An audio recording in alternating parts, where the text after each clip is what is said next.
Hello, and welcome back to that channel that talks about game stuff. I'm your host, Em, and today's topic is the lovely game Skyrim Elder Scrolls, and how it relates to Norse and Scandinavian mythology/culture. To give some background information, Skyrim Elder Scrolls is a fantasy RPG developed by Bethesda Gaming Studios back in 2011, and it was directed by my man Todd Howard. He's a funny guy. In Skyrim, you play as the Dragonborn, you do Dragonborn stuff. Today's focus, though, is on the world building of Skyrim and the real world details put into the game by the developers. Starting off with one of my favorites, let's talk about the Divine Nines. In Norse mythology, there are said to be 9 worlds, which are the 9 realms that make up the universe. The Divine Nines and Holds of Skyrim are in reference to this.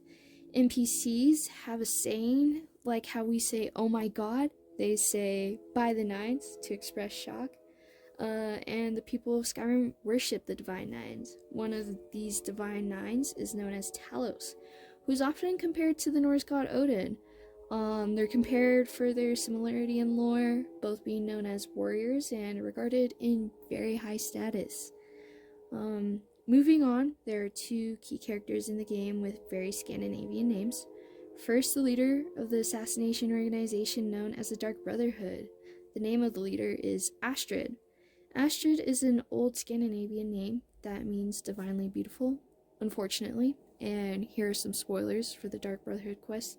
Astrid betrays the Dragonborn, selling the Dragonborn out to the enemy just to gain protection or whatever. Anyway, another key character in the game with a less popular name than Astrid is Ulfric. Ulfric Stormcloak, the leader of the Stormcloak Rebellion. Ulfric is a Norse boy's name deriving from the terms used for wolf and ruler. Ulfric was also the Jarl of Windhelm. Speaking of Jarls, they come from Scandinavian political systems, and a Jarl is assigned to be the leader of each of one of the 9 holds, having their own impact on the game. And while the character cannot become a Jarl themselves, one may serve the Jarl's side by becoming Thane, gaining the ability to buy or build a house, as well as bribe the guards if you commit a crime. Simply just tell them, I'm a Thane, and they'll just let you go. Then lastly, I want to talk about dragons in Skyrim. The serpent-like depictions of Skyrim dragons are a lot like the ones in Norse mythology. And the main antagonist of Skyrim in the main quest is this guy named Alduin, and he's a dragon who's nicknamed the World Eater. People in Skyrim fear him, and he wants to bring about the Age of Dragons again.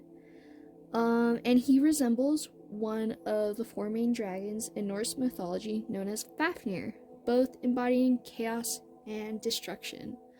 All in all, I think it's fun finding real-world influences in games that are far from being real, and I encourage other people to do the same. It's a fun way to get to know the content you're into, and it appreciates the effort put into the media by designers and developers. As always, thanks for watching, and I will see you next time.